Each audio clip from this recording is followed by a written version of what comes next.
Fala, meu padrinho, beleza? Professor Cisler Herculano de Geografia aqui para a gente abordar o tema de geologia. Um conteúdo que muita gente não gosta, muita gente tem dificuldade, acha que é só decoreba, mas não. Eu estou aqui para poder te mostrar como que os processos eles são facilmente estudados quando você segue uma linha de pensamento.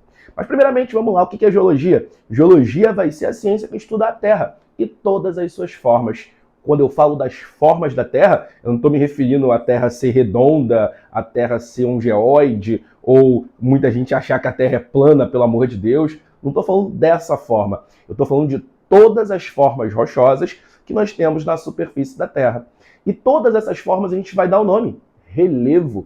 Relevo vai ser todo o acidente geográfico presente na superfície da Terra. Vou colocar aqui para você anotar que o relevo vai ser todo o acidente geográfico presente na superfície da Terra. Beleza? Pois bem, para estudar esse relevo, essa camada rochosa, nós temos que entender os processos de formação e processos de modelagem ou desgaste. E isso nós estudamos a partir da análise dos agentes do relevo, que vão ser responsáveis por esses processos de formação e também desgaste. Nós chamamos dois agentes importantes, que são os agentes internos e os agentes externos. Cada um terá a sua respectiva função para poder atuar no nosso relevo, beleza? Mas antes de a gente falar sobre os agentes do relevo, nós temos que lembrar de uma noção bem básica, que a nossa Terra ela é dividida em camadas. E nós vamos dividir da forma mais simplificada possível, que são as camadas da crosta terrestre, do manto e também do núcleo terrestre. A crosta terrestre vai ser a nossa camada superficial, a camada que se solidificou na superfície e aonde nós vivemos e aonde o relevo se manifesta. Mais abaixo da crosta terrestre, nós teremos o manto, que é composto principalmente pelo material pastoso, que nós vamos chamar de magma, temperaturas muito elevadas, muito calor que faz no interior da Terra nessa camada do manto. E nós também temos o núcleo terrestre, que vai ser uma camada ainda mais quente, que produz muita energia. Então, essa subdivisão inicial ela é de extrema importância para você entender aonde que vão acontecer esses processos internos e externos no nosso relevo. Perfeito? Belezinha? Então, a gente começa falando sobre os agentes endógenos. Agentes endógenos é a mesma coisa que agentes internos. Então, vamos lá. Olha só, eles ocorrem no interior da Terra. Opa, falou que ocorre no interior da Terra, então nós temos algumas camadas que já sugerem a ideia. Nós temos o interior da Terra com a camada do manto e a camada do núcleo. Então, os agentes internos, eles ocorrem de dentro para fora, nas camadas inferiores, que são o manto e o núcleo terrestre. Show de bola. Até aí tá tranquilo, correto? Beleza. Agora, eles são responsáveis pela formação e pela transformação do nosso relevo. O relevo, ele é formado principalmente por processos que ocorrem no interior da Terra. É tipo aquela espinha que aparece na sua cara, sabe? Você sabe que a espinha até chegar na sua cara, essa forma de relevo até chegar na sua cara, ela foi motivada por processos que ocorrem no interior do seu corpo, correto? Muito ligados à atividade hormonal, que se perfaz a partir, claro, daquilo que você come, da sua genética propriamente dito, do seu cuidado que também você tem com o seu corpo. Enfim, tudo isso são processos que vão acontecer de dentro para fora. Então, os agentes endógenos ou agentes internos são aqueles que ocorrem no interior da Terra e são responsáveis pela formação e pela transformação do nosso relevo. Tá comigo até aí, né? Tá comigo de boa, né? Beleza. Exemplos de processos que ocorrem dentro do nosso planeta. O tectonismo, que a gente vai estudar como a movimentação de placas tectônicas.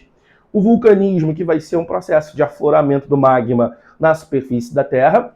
E os abalos sísmicos, que são todas aquelas vibrações que a gente sente aqui na superfície, que são resultantes do movimento que ocorre das placas tectônicas no interior do nosso planeta. Ok? Então, todos esses três exemplos são exemplos de agentes endógenos, agentes internos, que ocorrem de dentro para fora e vão formar quem? O nosso relevo na superfície da Terra. Tá comigo, né? Eu acho que você está comigo. Então vem aqui para a gente estudar o primeiro agente interno. Mas antes, a gente tem que ressaltar que eles se manifestam principalmente nos limites entre placas tectônicas. Então, quando eu falar sobre os agentes internos, a área do planeta onde mais a gente vai ter a presença da formação do relevo e da manifestação desses agentes internos são nas áreas de limites entre placas tectônicas. E aí eu chamo a atenção para esse mapa que está aparecendo para você, Esse mapa mostra as placas tectônicas, as principais do planeta, e aí você está vendo essas rachaduras, correto? Essas rachaduras aí, na verdade, são limites entre uma placa e outra, aonde uma termina e aonde a outra começa. E visualizando isso, a gente pode notar que o relevo está se formando exatamente nesses limites entre placas tectônicas. É aonde os agentes internos mais irão se manifestar.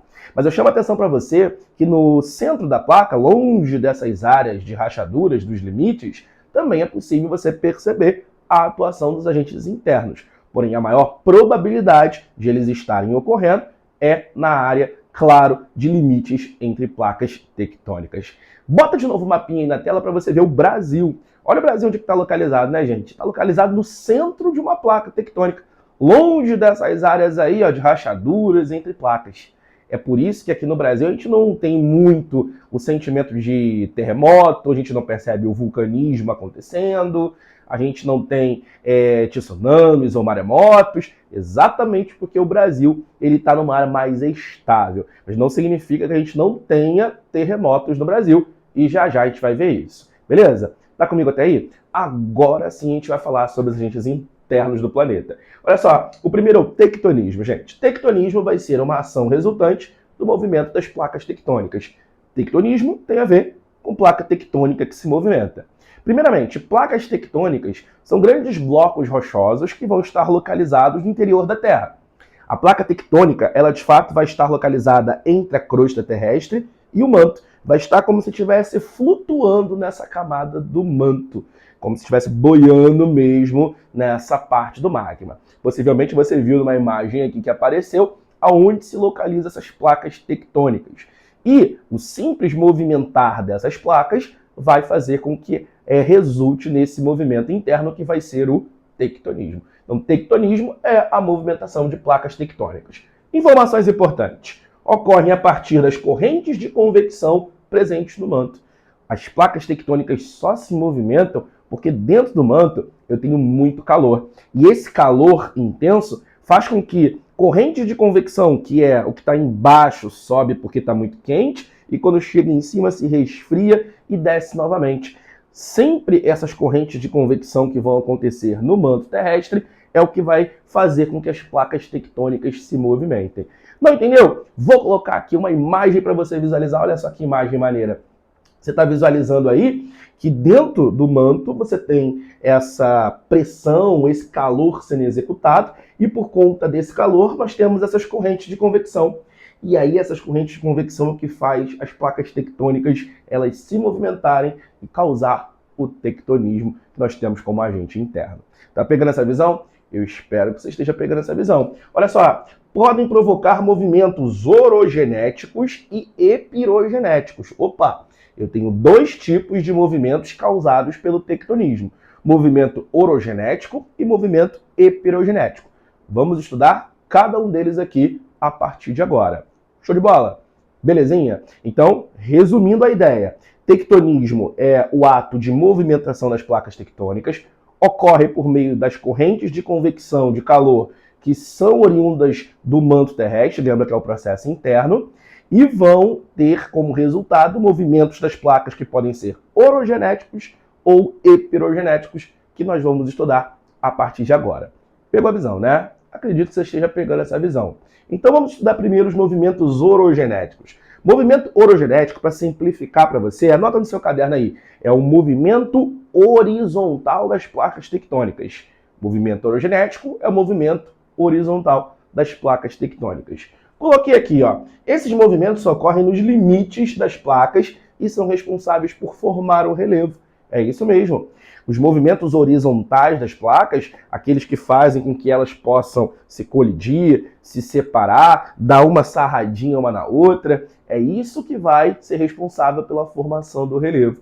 E aonde que eu tenho esses movimentos se manifestando de uma forma mais intensa? São nas áreas das rachaduras dos limites entre uma placa e outra placa tectônica. Pegou essa visão? Beleza? Então eu vou separar aqui 3 tipos de movimentos para que você possa entender como que eles se originam e como que eles são classificados. Olha para cá. Quando o movimento é convergente, significa que está acontecendo o encontro das placas tectônicas. Movimento convergente é o movimento de encontro das placas tectônicas. Então, olha só o movimento horizontal. As placas estão vindo, e ó, pum, elas acabam por se encontrar. E aí, quando elas se encontram, gente, perceba que uma tende a sempre a vir para baixo, beleza? E em direção ao centro da Terra, onde é muito quente, e a outra tende a empurrar a superfície da Terra e, consequentemente, formar um relevo, formar uma montanha, formar uma grande cordilheira, enfim, é isso que vai ser responsável pela, olha aqui, ó, formação do nosso relevo. Professor, aonde que ocorre o movimento orogenético com limite convergente? Vamos lá, temos esse mapinha de novo para mostrar para você. Bem próximo aqui do Brasil, eu tenho a placa sul-americana em contato com a placa de Nazca. E quando isso acontece, forma o relevo que nós chamamos de Cordilheira dos Andes. Pegou essa visão? Então, a formação da Cordilheira dos Andes está diretamente ligada ao movimento orogenético de limite convergente de encontro dessas duas placas. Tá pegando essa visão? Tá visualizando? Beleza. Agora, quando o movimento ele é divergente, quando o limite ele é divergente, está acontecendo a separação das placas. Então, você está vendo que uma placa está indo numa direção, a outra está indo em outra direção. É quando, literalmente, as placas estão se afastando. Perceba que quando as placas elas se afastam, eu tenho magma que vem de dentro do meu manto chegando na superfície. E como a temperatura da superfície é uma temperatura muito mais baixa do que do interior da Terra, esse magma tende a se solidificar e se transformar numa rocha, resultando no quê? Na formação do nosso relevo. Professor, aonde que acontece o limite divergente do nosso planeta? Olha de novo para esse mapa. Eu tenho essas duas placas, a placa sul-americana e a placa africana, elas fazendo um movimento de separação. E nesse meio todo que acontece no Oceano Atlântico, é formada a nossa dorsal mesoatlântica, uma grande cadeia montanhosa que vai estar se desenvolvendo por dentro do nosso Oceano Atlântico. Vai chegar algum momento que, claro, essa dorsal ela vai emergir até ficar na superfície da Terra. Aí nós vamos ter a formação, possivelmente, de um novo continente a partir daí. Lembra? O movimento orogenético forma o nosso relevo. Então, a partir dessa separação dessas placas, então nós temos a formação da nossa dorsal mesoatlântica. Beleza? Tranquilo? E por último aqui nós temos os limites orogenéticos transformantes. Esses limites transformantes, eles não literalmente vão formar o relevo, mas eles transformam o relevo que está na superfície. Esse movimento é quando as placas elas deslizam uma do lado da outra. Eu tenho como se tivesse aqui, ó, uma sarradinha entre placas, um contatozinho só entre elas, mas que não chega a formar um grande relevo. Quando eu falo desses limites transformantes ou tangenciais, o exemplo melhor que a gente pode dar é a falha de San Andreas presente nos Estados Unidos. Olha só essa grande falha que você está visualizando aí nessa imagem. Não é um relevo que se formou. Na grande realidade, foi só uma transformação daquilo que já estava na superfície. Essas falhas que são provocadas por limites transformantes são responsáveis por fazer a formação de grandes tremores, grandes terremotos. E no estado da Califórnia, nos Estados Unidos, os terremotos acontecem com grande frequência por causa desse deslizar dessas placas. Então, falar de limites orogenéticos ou limites horizontais é falar da convergência ou encontro, da divergência ou separação, ou dos limites transformantes de deslizamento entre diferentes placas tectônicas. Beleza, se você está pegando essa visão aqui, deixa o seu like, porque o seu like aqui diz que a gente está fazendo um trabalho legal. Se você não gostou, fica tranquilo que a gente ainda vai falar de outras coisas. No que não vai faltar é tempo para que você deixe esse seu like aí ou não. Você julga como achar melhor esse vídeo daqui. Falado sobre os movimentos orogenéticos, ainda sobre o tectonismo, nós vamos falar agora dos movimentos epirogenéticos. Esses movimentos epirogenéticos, para você simplificar, coloca que é o movimento vertical da placa tectônica.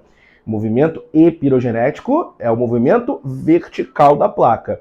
Então, como falamos, o movimento orogenético é o movimento horizontal, o movimento epirogenético será o movimento vertical dessa placa tectônica. Entenda que o calor que está sendo produzido lá no manto vai fazer com que áreas elas consigam elevar-se mais e outras elas rebaixar-se mais. Tudo que está acontecendo dentro da Terra vai ser responsável por transformar o nosso relevo aqui na nossa superfície. Então, veja bem, esses movimentos epirogenéticos, eles ocorrem no centro da placa e não naqueles limites. Então, quando eu tenho áreas mais estáveis geologicamente, áreas onde estão distantes daqueles limites que nós falamos anteriormente, eu vou ter muita possibilidade de acontecer o limite ou o movimento epirogenético. Então, eles ocorrem no centro das placas tectônicas, muito importante, ok? Provocam o soerguimento, quando eu tenho uma superfície da Terra se elevando, e também o rebaixamento, quando eu tenho um relevo da superfície se rebaixando. Então, toda a movimentação vertical que vai acontecer na placa vai resultar num soerguimento ou num rebaixamento aqui do nosso relevo. Olha só, dão origem aos horsts e os grabens. Horsts, que vão ser as áreas de soerguimento, e os grabens, que vão ser áreas de rebaixamento, ok? Tudo isso que está acontecendo no movimento epirogenético não está formando o relevo, está transformando o relevo, ok? Porque o que forma o relevo, na verdade, é o movimento orogenético. E o movimento epirogenético é aquele que pega o relevo que já está presente na superfície e, por conta desse movimento vertical, ou ele vai elevar-se ou ele vai se rebaixar, ou seja, vai passar por uma grande transformação, ok? Coloquei aqui para simplificar. Eu tenho um primeiro momento, aí você percebe que aqui a ideia é que esteja acontecendo o soerguimento dessas duas partes e o rebaixamento dessa outra. No primeiro momento, praticamente elas estão bem niveladas, ok? Mas aqui embaixo, como eu tenho a placa tectônica sofrendo com esse tipo de movimento interno, automaticamente esses relevos aqui na superfície vão sofrer alteração. Eu vou pegar aqui uma canetinha para tentar esboçar isso aqui melhor. Olha só, é como se eu tivesse aqui dentro uma placa tectônica, beleza? Estou no centro da placa aqui. E vamos dizer que aqui eu tenha uma parte da placa que vai estar se rebaixando mais, tipo assim, ó, se rebaixando mais. E eu vou ter uma parte da placa que está se elevando mais. E aí o que vai resultar, gente? Vai resultar no soerguimento ou no rebaixamento diretamente presente aqui na superfície. Lembra que aqui dentro está acontecendo os movimentos de convecção aqui, ó, do manto, né? Está acontecendo o calor aqui dentro. Está fazendo isso tudo ser possível. E, num segundo momento, a ideia é que nós estejamos com essa consequência. Essas duas áreas aqui se soergueram, que nós chamamos de horsts, e essa área daqui se rebaixou, que nós chamamos de graben, ok? Isso aconteceu aqui no Brasil, professor? Sim, aconteceu na região sudeste. Eu tenho aqui como exemplo de horst a Serra do Mar, a Serra da Mantiqueira, e como exemplo de graben eu tenho o Vale do Paraíba. Em outras palavras, o Vale do Paraíba ele se rebaixou, a Serra do Mar e a Serra da Mantiqueira soergueram, fazendo com que tivesse essa grande diferença de altitude entre essas formas de relevo. Belezinha? Então, só para poder resumir, o movimento epirogenético ocorre no centro da placa, é um movimento vertical que é responsável por soerguer ou por rebaixar o relevo terrestre, ou seja, provocar nele uma grande transformação. Beleza? Tranquilo? Pegou essa visão? Olha só, vamos para um próximo agente interno ou endógeno, o vulcanismo. Também ocorre dentro do planeta. Isso é muito simples. O vulcanismo é o afloramento do magma na superfície. É quando o magma que está dentro do manto chega na nossa superfície. Olha que imagem maravilhosa do vulcanismo. Ó, maravilhosa de você ver, né? Porque quem acaba estando presente nessas áreas é uma grande devastação, um grande problema. Mas é o magma que acaba por se aflorar, chegando aqui na nossa crosta terrestre. Belezinha? Olha o que eu coloquei aqui, ó. O vulcanismo ocorre em áreas de instabilidade geológica. Ou seja, quais são as áreas de instabilidade geológica? São as áreas que estão entre diferentes placas tectônicas, naquelas rachaduras propriamente dito. Olha o Japão. Olha, repara o Japão nessa imagem aí. O Japão ele está presente em uma área que tem ali 3 placas tectônicas que estão fazendo esse movimento convergente e também movimento divergente. Por isso que no Japão nós vamos ter muita possibilidade de ter o vulcanismo a acontecer no seu território. Na verdade, o arquipélago japonês, as ilhas que formam o Japão, são resultantes do afloramento do magma na superfície, no caso no oceano. Aí quando o magma entra em contato com o oceano, ele se resfria, vira rocha e emerge para a superfície, formando diferentes ilhas que compõem o arquipélago japonês. Olha só, no caso aqui do Brasil, nós temos vulcanismo acontecendo no território? Não. Não temos o vulcanismo, uma vez que o Brasil ele se localiza no centro da placa tectônica. E a gente viu aqui que o vulcanismo ocorre nas áreas de instabilidade, ou seja, nas bordas das placas tectônicas. Pegou a visão? Mas a observação importante, não é porque o Brasil não tem vulcanismo hoje que não teve vulcanismo na sua história, ok? O Brasil é um país que, claro, ele teve vulcanismo ao longo do seu processo de formação do relevo, principalmente do seu ciclo brasiliano. Mas atualmente, pelo Brasil estar localizado numa área estável, o vulcanismo ele não mais se manifesta, beleza? E por último, o nosso último agente interno, os abalos sísmicos, ok? Que são as vibrações consequentes do movimento das placas tectônicas. Gente, vibrações que nós sentimos aqui na nossa superfície, vulgo terremotos, ok? Terremoto acontece em terra, maremoto acontece no mar. Então, quando eu falo dos abalos sísmicos, é tudo aquilo que a gente pode sentir na nossa superfície. Muitas das vezes a gente nem sente, mas não significa que não esteja acontecendo, ok? E para falar disso, nós temos que citar o lineamento transbrasiliano. O que seria o lineamento transbrasiliano, gente? Vou colocar uma imagem aqui para você visualizar que o movimento transbrasiliano, ou melhor, lineamento transbrasiliano, é toda uma área que vai chegar até o Brasil, onde nós vamos ter a maior ocorrência de terremoto aqui no nosso território. Coloquei aqui, ó, área de maior ocorrência de abalos sísmicos no Brasil. Olha só, a faixa Tocantins, que é toda essa área daí que você está visualizando, que pega do Ceará até o Mato Grosso do Sul, é a área onde é mais propensa do acontecimento desses tipos de abalos sísmicos no Brasil. Muitos deles a gente não consegue sentir, sabe por quê? Porque os abalos no Brasil são de baixa magnitude. Então toda essa faixa que está presente aí, que você está visualizando, é onde tem uma maior possibilidade de ocorrência de abalos sísmicos no país. O maior foi em Mato Grosso, na década de 60. O maior registro aí que pegou cerca de 6,7 na nossa escala Richter, que, de certa forma, hoje não tem nem mais limite, porque a escala Richter era o que media os tremores e é de 0 a 10. Hoje em dia, esse 10 não é mais o pico do terremoto. Hoje você tem uma escala que pode superar muito largamente esse 10.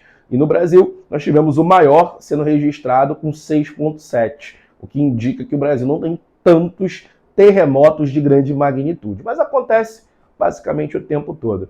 Esse ano de 2023, inclusive, foi percebido um terremoto em São Paulo. E aí, esse terremoto já deixa você um pouco nervoso, mas saiba que aqui no Brasil a ocorrência deles é de uma magnitude muito baixa. Bom, meus amigos, espero que você tenha entendido os agentes internos do nosso relevo. Vou ficar por aqui para o vídeo não ficar muito longo. No próximo vídeo nós vamos falar sobre os agentes exógenos ou agentes externos. Se você gostou do vídeo, deixa o like aí pra gente. Tamo junto, grande abraço.